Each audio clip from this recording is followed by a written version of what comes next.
अस्सलाम वालेकुम।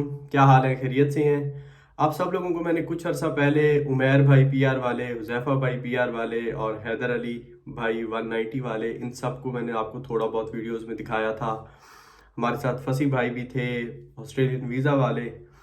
तो वीडियो बनाने का मकसद यही है कि आपको थोड़ा बहुत हम बता दें इनिशियल फेजेस। वैसे तो उमैर अशरफ और मैंने थोड़ा बहुत डिस्कस किया था कि हम ऑस्ट्रेलियन इमिग्रेशन कैसे ऑब्टेन कर सकते हैं। हमें बहुत ज़्यादा नहीं मालूम, हम थोड़े से वो इंजीनियर्स हैं सारे। फर्स्ट ऑफ ऑल हमारे सब का पाथ है सेम था, इजी था, इसलिए हमने उसको फॉलो अप किया और हम आ गए। तो इंजीनियर्स के लिए तो स्पेशली मेरे ये बातें हैं, लेकिन बाकियों के लिए भी स्टेप सेम है। कुछ चीज़ें हम कुछ चीज़ों से डरे हुए हैं। जिस तरह हम कभी कहते हैं कि ऑस्ट्रेलिया ने पीआर बहुत पीआर दे रहा है, पिछले 1-2 सालों में इसने बहुत ज़्यादा पीआर दी हैं और उनमें कुछ लोग रह गए हैं। अच्छा, कुछ लोग कहते हैं कि यार अभी तो ऑस्ट्रेलिया ने पीआर देना ही बंद कर दिया है। ऑस्ट्रेलिया ने पीआर देना बंद कर दिया तो अभी हम क्या करें, हम क्या करें, हम बैठ जाए?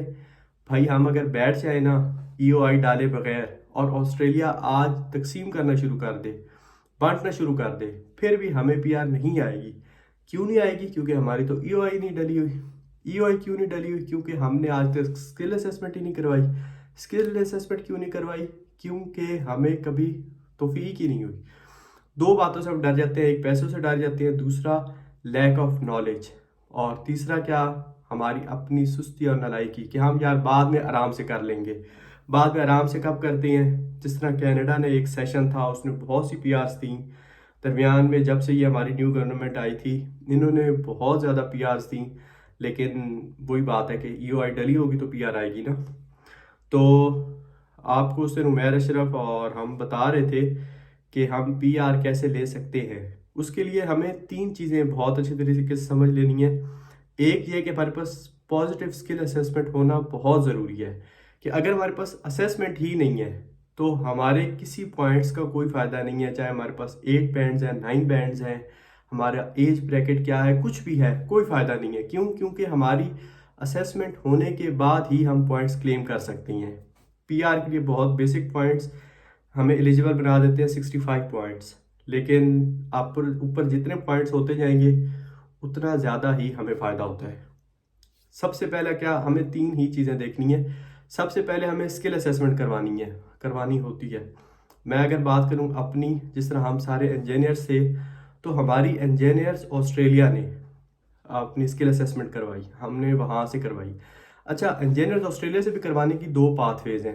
एक है कि आपकी वाशिंगटन एकॉर्ड्स लेवल 2 पे डिग्री एक्रीडिटेशन रखती है। आप सिंपली आइल्स या पीटी 6 ईच के साथ क्लियर करो, अपनी डिग्री अटैच करो, ट्रांसक्रिप्ट अटैच करो, अप्लाई करो। अराउंड $800 आपकी फ़ीस लगेगी और आप ऑब्टेन कर लोगे positive skill assessment bye all means. अच्छा, दूसरा क्या है, थोड़ा मुश्किल स्टेप, कि अगर हमारी लेवल 2 पे एक्रीडिटेशन नहीं रखती, लेवल 1 पे एक्रीडिटेशन रखती है, या समटाइम्स नहीं भी रखती, तो हम कैसे स्किल असेसमेंट ले सकती हैं? उसके लिए हमें साथ सीडीआर लिखनी पड़ती है। सीडीआर क्या है? सीडीआर इज काइंड ऑफ, जिस तरह फाइनल ईयर प्रोजेक्ट की रिपोर्ट लिखते हैं उस तरह की एक चीज़ है, लेकिन थोड़ी सी डिफरेंट है। इसके लिए आपको प्रोफेशनल राइटर्स भी मिल जाएंगे। आप खुद भी लिख सकते हो। अगर आप पैसों से, वही बात है, पैसों की थोड़ी कमी हो रही है तो अपना टाइम लगा लो, और अगर तुम्हें लग रहा है कि तुम अपना टाइम कहीं और लगा के उससे ज़्यादा पैसे कमा लोगे, तो वो टाइम किसी और से लगवा लो। फ्री लॉन्सिंग ऑस्ट्रेलिया में भी हो जाता है, ऑफ शोर भी लोग कर रहे हैं। पाकिस्तान, इंडिया से बहुत ज़्यादा लोग बैठ के करते हैं और बहुत ही सस्ते दामों करते हैं। तो आपको फिर दूसरा, एक तो हो गया ना लेवल 2 वाला, डायरेक्ट अप्लाई किया मिल गया। दूसरे में क्या है, आपको पीटी या आइल्स रिक्वायर्ड है 6 ईच, साथ आपको सीडीआर लिखवानी है, अप्लाई करना है, आपकी पॉजिटिव असेसमेंट आ जाएगी। अच्छा, इसी तरह जो बाकी ऑक्यूपेशंस हैं, मुझे बाकी ऑक्यूपेशंस का ज़्यादा नहीं मालूम, लेकिन मैं आपको थोड़ा बहुत बता देता हूँ। जिस तरह वेटेसिस की हम बात करें, ये जिन्होंने बीएस केमिस्ट्री पढ़ी होती है, बीएस बायोसाइंसेस पढ़ी होती हैं, इनके लिए एक और रिक्वायरमेंट्स होती है जो कि चेंज होती रहती हैं। बट इस वक्त की बात करें, अगर वो ऑन शोर बैठे और अप्लाई करते हैं वेटेसिस में, तो उनको 1 ईयर कंपल्सरी एक्सपीरियंस चाहिए और फिर अप्लाई करें तो हो जाता है।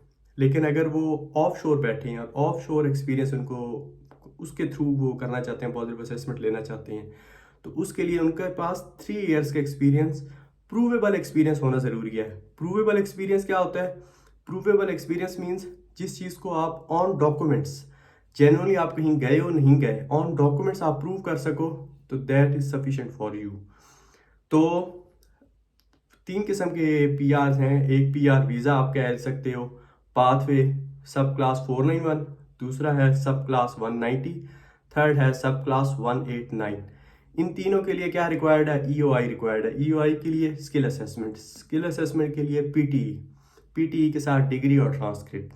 आपके पास एक दफ़ा असेसमेंट आ गई, आप अभी अपने बेसिक पॉइंट 6 ईच के साथ लगाओ, एज के पॉइंट डालो। मैं एज ब्रैकेट बात करूँ 25 से 30 ईयर्स, इस पे सबसे ज़्यादा पॉइंट्स हैं। 25 से नीचे भी हो तो 5 पॉइंट कम होते हैं, और 30 प्लस भी हो तो 5 पॉइंट कम हो जाती हैं। तो जब आप ये सब स्किल असेसमेंट ले लेंगे, उसके बाद कोशिश करें अपना पीटी या आइल्स को इम्प्रूव करें। 7 ईच करेंगे आपको 10 पॉइंट्स मिलेंगे, 8 ईच करेंगे आपको 20 पॉइंट्स मिलेंगे।